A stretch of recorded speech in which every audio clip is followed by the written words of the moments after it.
acontecendo hoje, aqui na Praça Padre José Pereira, um encontro da Associação dos Escritores de Pará de Minas, onde um projeto cultural, a Praça Viva, onde está reunidos os escritores, os artistas aqui da terra. De início, os artistas, Grupo de Congo, Moçambique, Nossa Senhora do Rosário. Daqui a pouquinho terá várias outras atrações, entre elas o grupo de balé, também a banda de música. E agora nós vamos levar um papo com o diretor Disseu. Qual o objetivo desse encontro dos artistas aqui na Praça Viva, aqui em Pará de Minas? O objetivo principal é reivindicar para nós, para o povo em geral de Pará de Minas, mais espaço cultural. Principalmente também a conclusão do Palácio de Cultura. O nosso objetivo principal é isso, é mostrar que Pará de Minas tem arte para ocupar espaços, e a gente quer espaços. Simpática Ana Cláudia, ela é presidente da Associação dos Escritores de Pará de Minas. Ana Cláudia, o que levou a vocês a ter a ideia de fazer aqui a Praça Viva? A gente acredita que a filosofia maior da associação é que a arte, ela independe de espaço para existir. Então esse é o objetivo maior dessa Praça Viva, sabe? Um pouco contraditório ao mesmo tempo, porque nós estamos aqui reivindicando o espaço. Então a impressão que se tem é de uma contradição, mas não é bem isso, porque o espaço físico, um teatro, por exemplo, ele é necessário para que haja um intercâmbio de arte. Como você vai trazer um teatro, um bom teatro de fora, ou mesmo apresentar uma peça, uma boa peça de teatro, ou mesmo de música, sabe, ou dança, sem um mínimo de conforto? Porque isso aqui fica bonito, mas é um bonito entre aspas, sabe? Porque a gente não tem um conforto, a gente não tem um bom som, a gente não tem, sabe, um conforto. As pessoas que vêm aqui, sabe? Nós, artistas, nós precisamos das pessoas. A Ana Cláudia, né? Ela me pediu para me trazer o pessoal do balé para fazer tipo uma improvisação mesmo. Porque a intenção deles aqui é apenas reunir todos os artistas de Pará de Minas para a gente reivindicar um espaço cultural na cidade. Então eu acho que o balé, ele sempre foi presente em Pará de Minas, né, desde que a academia existe. Então é mais uma maneira da gente mostrar que o balé continua presente e que em todas as formas que existirem para a gente reivindicar esse espaço cultural, nós vamos estar presentes. Agora nós vamos levar um papo com um grupo de teatro Greta, né? Vamos saber dele, assim, como surgiu esse nome, né? O nome tem certo ponto interessante. Vamos conversar então com o Ricardo. Como surgiu esse nome, Greta? Bem, o Greta é uma criação do Amadeu, que é integrante do grupo também, e que hoje ele não está presente, ele felizmente teve que se retirar da cidade, mas o nome é uma criação dele, que significa Grupo Experimental de Teatro Amador. Então com o Wilson. O Wilson é o figurinista do grupo. Ô Wilson, quantos componentes hoje no grupo Greta? Olha, assíduos mesmo, né, uns 6 só. Mas nós temos muita gente que colabora, né, com o grupo e que dá uma força mesmo, um apoio total de muitas pessoas que não estão constantemente com a gente, mas que sempre que podem, né, participam das reuniões e ajudam, né, nas improvisações que a gente faz, nas performances. Edivar, o que vocês vão demonstrar hoje aqui na Praça Viva para as pessoas presentes? Bem, hoje a gente vai fazer um trabalho de improvisação, né? Esse trabalho ele é feito em conjunto com a Associação dos Escritores, né, dos poetas. Os poetas estão escrevendo os textos, as poesias, e a gente vai interpretar, ou seja, a gente vai dar vida, né? Eu vou fazer uma performance, né? Porque eu já trabalhei com teatro, com cinema, com televisão em Belo Horizonte, então hoje eu vou apresentar uma performance, sabe? Porque eu trabalho especificamente com interpretação. Garotinha aqui no grupo. Como é seu nome mesmo? Cidinha. Cidinha. O que você está achando? Como você vê esse projeto Praça Viva? Acho que é uma coisa assim, excelente, pelo fato assim, cada um aqui, ninguém aqui ainda é profissional, entendeu? Todo mundo aqui é amador. Então todo mundo está em busca de um ideal, de maneira diferente. Tem pessoas que vão dançar, outros vão apresentar qualquer coisa. E nós vamos fazer de improviso aqui, né, um sarau, que é recitar poesias.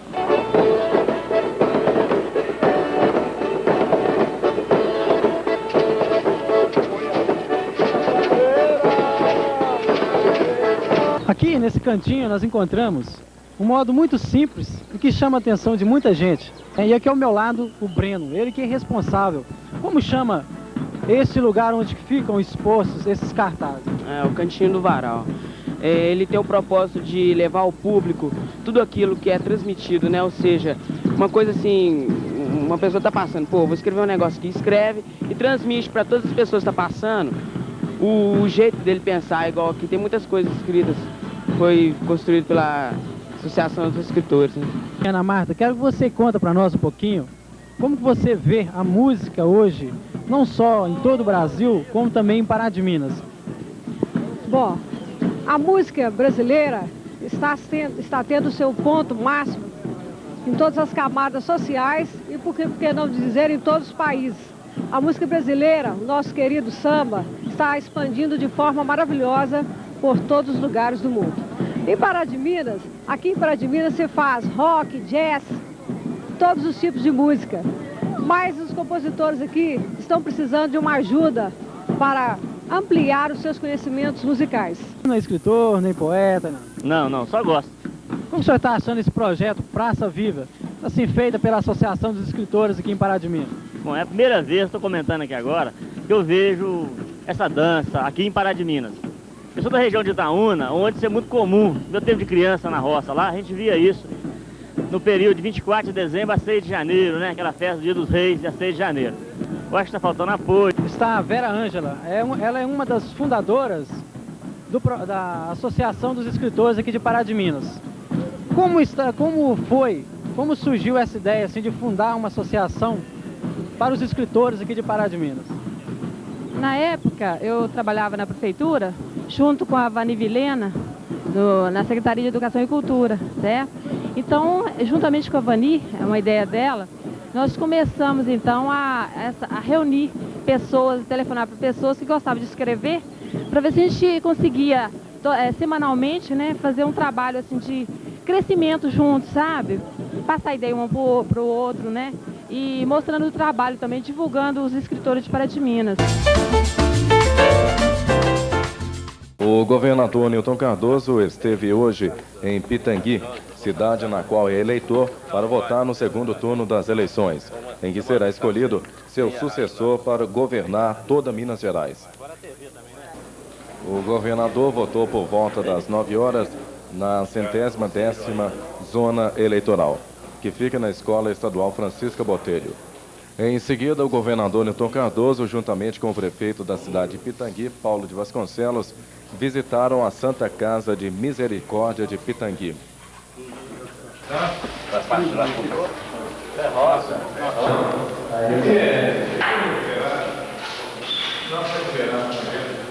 Logo em seguida, o governador Newton Cardoso concedeu entrevista à reportagem da TV Integração.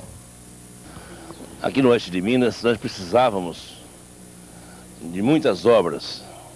Éramos credores de várias obras do estado de Minas Gerais. E resolvi pagar essas dívidas antigas com o povo da região do oeste de Minas. Cidade como Pitangui, como Bom Despacho, como Pará de Minas, Martinho Campos. Essas cidades estavam isoladas do contexto social e político de Minas Gerais. Resolvi dar um basta e fazer uma grande obra de integração do nosso oeste de Minas Gerais. Deixando o governo de Minas, quais as pretensões políticas de Newton Cardoso? Eu estou formando um bloco parlamentar em Brasília, de amigos meus, para continuar a política. Vejo com pessimismo esse quadro atual da economia brasileira. Há preocupações profundas da área econômica. O governo se perdeu O governo não tem mais liderança no Congresso Nacional, perdeu o apoio da sociedade brasileira, perdeu o apoio dos empresários brasileiros e perdeu o apoio político. Vai mal o governo Collor, e muito mal. Precisamos reordenar a política nacional, através de princípios novos, para que o povo volte a confiar no governo. Governador, o senhor disse que votou em branco, por quê?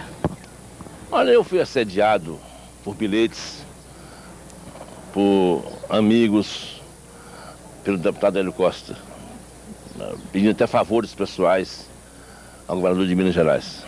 Eu me recusei a falar com ele. Fui assediado pelo doutor Hélio Garcia, me cobrando gratidão por telefonemas, por amigos, por deputados. No entanto, resolveram a campanha me criticar. Eu respondi à altura, usei o direito de resposta e mostrei a cretinice desses candidatos durante a campanha eleitoral. Em todas as cidades da região centro-oeste optaram por Hélio Garcia. No caso de Nova Serrana, escolheram Hélio Costa para ser o representante da cidade. O prefeito Paulo César de Freitas, por que Nova Serrana escolheu o candidato do PRN, Hélio Costa, para apoiar? Eu sou presidente da Associação da Microrregião do Vale da Piscirica. Convidei os dois candidatos para uma reunião em Divinópolis, Hélio Garcia e Hélio Costa. Depois de ouvir os dois, transmiti as bases em Nova Serrana e decidimos apoiar Hélio Costa. Estou acompanhando as bases em Nova Serrana. Inclusive, nós sabemos que o prefeito de Nova Serrana tem bons relacionamentos com o governador Newton Cardoso. O governador não estranhou Nova Serrana optar por Hélio Costa ou ele abriu a escolha? Eu conversei com o governador sobre os dois candidatos. Ele me disse o seguinte: apoio que foi o melhor para Nova Serrana. Eu acho que o melhor para Nova Serrana é Hélio Costa.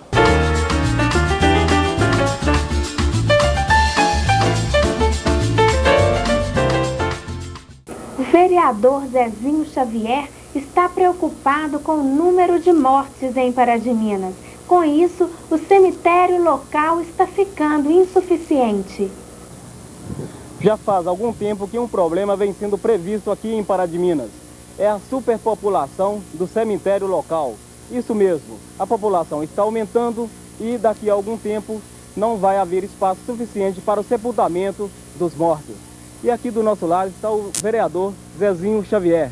Ao que me parece, existe já um projeto em andamento com relação à construção de um novo cemitério em Pará de Minas?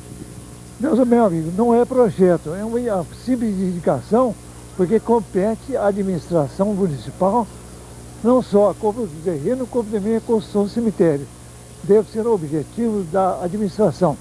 Nós apenas queremos chamar a atenção porque está demorando muito a ser construído e comprado o terreno, principalmente comprado o terreno. Então a nossa indicação tem um mérito, tendo em vista o crescimento da cidade, o aumento da população, principalmente da classe pobre, que predomina muito na cidade, nós precisamos de um cemitério novo. O cemitério está cheio e daqui a pouco nós precisamos de outro. E a preocupação nossa é de que a administração está descuidando de uma coisa muito importante, que é a compra de um terreno para a construção de um novo cemitério, que deve ser construído do lado de lá da cidade para facilitar os enterros. São mais de 2 enterros por dia, 2, 3, às vezes 4. E a cidade não comporta. O cemitério nosso já está grande, já está completamente cheio e a prefeitura não se preocupou em comprar o terreno. Então nossa reivindicação para que a prefeitura imediatamente compre o terreno. Os detalhes são estudados posteriormente. A classe pobre deve ser considerada, porque os enterros são de pobre em geral, e a prefeitura deve facilitar isso, mas eu acho que esses detalhes deverão ser considerados por ocasião da instalação do cemitério. Pode ser nos moldes do Parque da Colina, de Belo Horizonte, ou do cemitério de Saudade. E em Belo Horizonte, se não me engano, tem diversos cemitérios. O Pará só tem um, e já está cheio, está morrendo muita gente, a população está aumentando muito. E a nossa preocupação é muito grande para que a prefeitura compre imediatamente o terreno para a construção e edificação de um cemitério. Urgentíssimo. Nós precisamos que a prefeitura preocupe com isso, porque a cidade está crescendo muito e precisa de um novo cemitério. A erosão está tomando conta de uma rua da Várzea. Veja o estrago causado pelas águas. A chuva continua castigando o Pará de Minas. Nós estamos agora, neste momento, nos fundos do Colégio das Irmãs, propriamente dito, né? Aqui passa uma rua que sai na Várzea e liga no bairro Raquel. A rua parece até muito bonitinha. Nós vamos andando aqui, vamos chegando mais pertinho, né? E aqui, o que temos aqui no meio da rua? Deu uma erosão com as enchentes do Ribeirão Paciência e com isso tomou toda a rua, virou um enorme buraco. Essa é a situação. Eu vou chegar mais perto, que não vou chegar tão perto não, porque se eu cair lá embaixo, né, aquele abraço. Mas essa é as condições dessa rua. Nós voltamos a falar aqui de outro ponto aqui da cidade. Do meu lado, o paraminense Mussolini. Mussolini também está acompanhando essa tristeza que está sendo essa enchente, né, Mussolini? É lamentável essas ocorrências, que isso é muito comum hoje pela natureza, né? Os imprevistos que acontecem. Então o povo, cada um está ajudando na sua possibilidade. E deve ficar sempre prevenido, porque é época de chuva. A gente não sabe da ocorrência que pode ocorrer nas cabeceiras, que às vezes melhora o tempo aqui, mas chove nas cabeceiras e vem a água com grande volume. Então, cada um fica prevenido, socorre aquilo que pode socorrer. O que vale na gente é a vida da gente. Porque nas enchentes vem muitos imprevistos, vem cobra, vem tudo, entulhos. O prefeito José Porfírio de Oliveira percorreu o trecho inundado pelas águas do Ribeirão Paciência e também falou a nossa reportagem. Prefeito, mais um lamentável episódio, mais um ano que se repete essa enchente, né? Todo ano, ano passado não teve não, mas todo ano tem o risco da enchente. E essa de hoje foi até a tromba d'água, porque ela veio, não choveu à noite para descer tanta água. Caiu uma tromba d'água lá para cima e atingiu, houve prejuízo. Na Rua 7 de Agosto, por exemplo, entrou em diversas casas, eu vim de lá agora. E depois que a água baixar, nós vamos verificar se houve problema com as pontes, porque está tudo encoberto ainda. Agora que começou a baixar.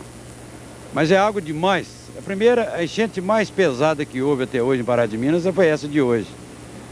E isso tira a tranquilidade dos moradores que moram na beira do Ribeirão, porque nunca que espera que a enchente sobe tanto. E nós estamos verificando de perto, teve 2 casas que levou até os mantimentos, até vou mandar levar agora lá, e até botijão de gás. A entrada do bairro Jardim Castelo Branco. Ao meu lado aqui o João Caiano. João Caiano, me parece que você tinha um curral aqui, né? Eu tenho um curral aqui embaixo, aqui, e antes de hoje eu preciso soltar os bezerros junto com as vacas, porque senão eles rodavam. Agora essa madrugada eu achei que não ia chover demais, essa madrugada choveu demais da conta. 6 horas da manhã eu tirei os bezerros aqui com água no meu peito, aqui em cima, amarrei os bezerros, arrastando eles. E a altura que dava água? A água estava no meu peito, que mais de 1 metro de altura. O estádio do Guarani ficou completamente inundado e o gramado desapareceu totalmente, com a água faltando uns 30 centímetros para encobrir a trave. O vestiário em meio à enchente resistia à força das águas.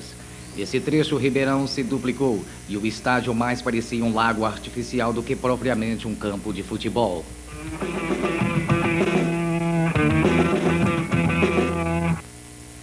Proximidades da ponte situada na Avenida Santos Dumont, a situação ficou assim.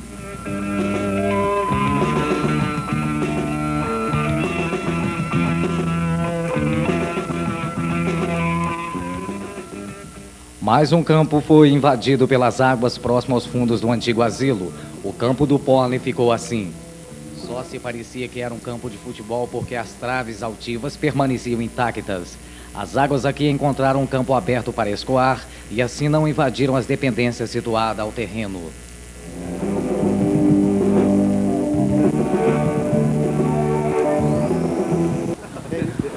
Nós estamos no outro ponto da rua 7 Lagoas, agora nós estamos um pouco para cima, mais ou menos uns 300 metros longe do Ribeirão. Mas, para falar a verdade, não está longe do Ribeirão não, porque o Ribeirão já está aqui, ó, na cozinha desse pessoal. Ali, ó, tem um rapaz ali que arriscou até dar umas tarrafadas, porque, de repente, com essas condições, pode pegar, quem sabe, até surubim. Olha só, O rapaz está pescando. Isso aqui é um quintal. Olha só, pode mostrar. Aqui tem uma plantação de milho logo ao lado. Ali, o que funciona ali? O que é ali embaixo? Ali nessa casa que está dentro d'água? Ali é uma residência. Ah, mora famílias ali? Mora a família de 5 pessoas ali, mas já mudaram porque a enchente já está no metade da parede da casa.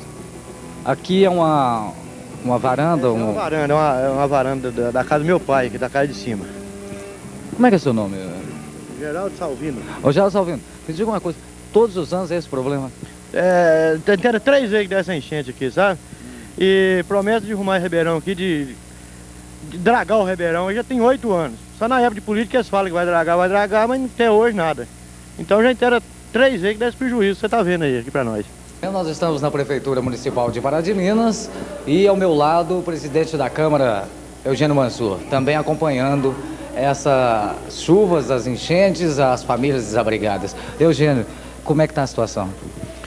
Vânia, a gente tem assistido aí cenas até dramáticas. Há 2 anos atrás nós participamos de outro trabalho deste, muitas famílias desabrigadas, e o que a gente vê hoje é uma cena até, a gente pode dizer, muito pior. Estamos empenhados em ajudar, tem vereador aí rodando para todo lado, procurando ajudar. A prefeitura a gente vê o Zé Francisco, o prefeito José Porfírio, né, que está de férias, mas está batalhando isso também. Consciente do problema da população, estamos procurando resolver, mas você sabe que chovendo do jeito que está, a gente não consegue resolver, consegue apenas amenizar esses problemas que têm acontecido. A gente está esperando para ver se estia um pouco essa chuva aí, para a gente poder fazer um trabalho, principalmente de recuperação. Eu acho que a natureza cobra o que é dela. Me perdoe aos moradores próximos ao Ribeirão, mas todo rio tem a sua margem. E o que aconteceu? As pessoas foram tomando a margem do rio. E estas enchentes não vêm de agora. Isso desde que existiu o Pará de Minas, quando dá as enchentes, este ribeirão não comporta as águas e transbordam. E eu acho que a melhor maneira para solucionar, para sanar este problema, é pelo menos na época da seca, que agora acredito que não tem possibilidade, o prefeito ajudar no que ele puder, tirando essas pessoas das suas casas e botando em outras casas, ou do contrário, o José Porfírio acabar de canalizar o ribeirão, ou se não mandar dragar o ribeirão na época da seca. Isso é um dos problemas. Mas eu acredito, do jeito que a chuva está, porque esta, na palavra dos antigos, esta é a chuva molha bobo. Essa chuvinha que vai caindo diretamente de área que faz as enchentes. Nesta segunda-feira foi realizado mais um exame de habilitação para motoristas e motociclistas. Apesar da chuva fina, tudo transcorreu dentro do previsto. Nesta segunda-feira, a banca examinadora do Detran compareceu a Pará de Minas para efetuar o exame de habilitação de motoristas e motociclistas. Os candidatos de Pará de Minas e de cidades vizinhas chegaram logo cedo, e assim, uma longa fila foi se formando nas imediações do local destinado aos futuros motoristas. Daqui, controlado pelo coordenador do exame, o candidato ia saindo com o inspetor para realizar o exame. Qual a sua expectativa com relação a esse exame? Tranquilo? Tranquilo. A chuva atrapalha alguma coisa? Mais ou menos. Tranquilo demais. E a chuva atrapalha alguma coisa? Pelo contrário, ajuda. Estamos aqui para falar com outro candidato. Qual a maior dificuldade que os candidatos encontram no exame de habilitação? Eu creio que, da minha parte, é a vaga, né? A questão de vagas. Realmente a pessoa está dirigindo aí, tem uma vaga difícil de fazer, ele não fica querendo fazer a vaga, aí ele tem que treinar fazer a vaga. Então chega aqui na hora que tem que fazer e fica difícil pra caramba. No interior desse salão, aqui no Automóvel Clube de Pará de Minas, é realizado o teste de sinais. Como é que é a sensação de ser o primeiro da fila agora? Muito mal. Foi preciso estudar muito? Foi. E você, mais um candidato aqui, tranquilo para fazer esse teste de sinais? Mais ou menos, né? Deu para gravar todos os sinais? Deu. Como é que é a sensação? Bem emocionante, não vai dar pra passar. E qual a sua expectativa com relação a esse teste que você vai fazer agora? Fazer um bom trabalho, ver se consigo passar, né? Vamos falar com uma candidata aqui. Foi preciso estudar muito para gravar tudo? Foi demais. Alguma dificuldade? Não. Doutor Lúcio, quais os maiores problemas do trânsito em Pará de Minas? Eu acredito que os maiores problemas são com referência à concentração de tráfego na rua, nas duas principais ruas da cidade. Também um grande número de pessoas inabilitadas e até certo ponto também embriaguez, pessoa embriagada dirigindo, que vem causando bastante acidente. Seu Carlos, qual o índice de aprovação de candidatos que passaram pela autoescola? Olha, Pará de Minas já obteve um dos melhores índices, graças a Deus. A gente proporciona carros novos, caminhões, ônibus. Então nós temos tudo para atender bem o candidato. Ao final, dos 316 candidatos inscritos, foram aprovados 59 candidatos e reprovados 259 candidatos.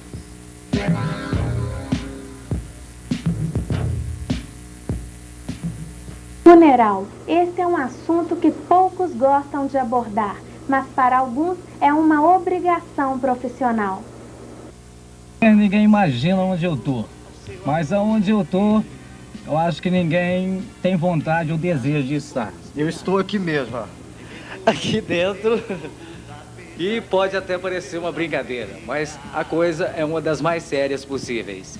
Hoje vamos mostrar para vocês como funciona a morte. A morte que é uma continuação da vida segundo todos os religiosos. Estamos em Itaúna e vamos conversar com o Tony, que é proprietário de a funerária, e você vai saber, tintim por tintim, tudo que acontece na morte. Ô Tony, me diga uma coisa, aqui você tem urna de todos os preços e de todas as qualidades, né, vamos dizer assim. Como é que fica? Por exemplo, se morrer um indigente, quem é que responsabiliza, quem é que faz o pagamento, quem é que assume todas as responsabilidades? A responsabilidade é da funerária. Ela tem a obrigação de enterrar o indigente de graça? De acordo com a nossa proposta feita à prefeitura, né? Todo enterro indigente é feito de graça, pela funerária. Todas as funerárias existentes nas demais cidades, você tem conhecimento se esse sistema funciona também em outras repartições? Não, isso não sei informar. Como é que é o esquema de trabalho com a prefeitura, por exemplo? É o seguinte, a tabela é elaborada pela prefeitura. Então não é você que coloca preço nas urnas nem no enterro? Há um certo tipo de urna, não, certo? Então explica pra gente melhor. Por exemplo, aquela urna ali, me parece mais simples, né?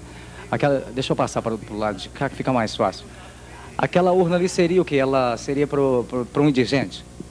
Aquele roxo? O roxo ou a urna? Não, o roxo. Aí no caso é um caixão. A gente usa mais para indigente. O preço de um enterro de indigente fica em quanto mais ou menos hoje? O preço? Porque o enterro é feito de graça, né?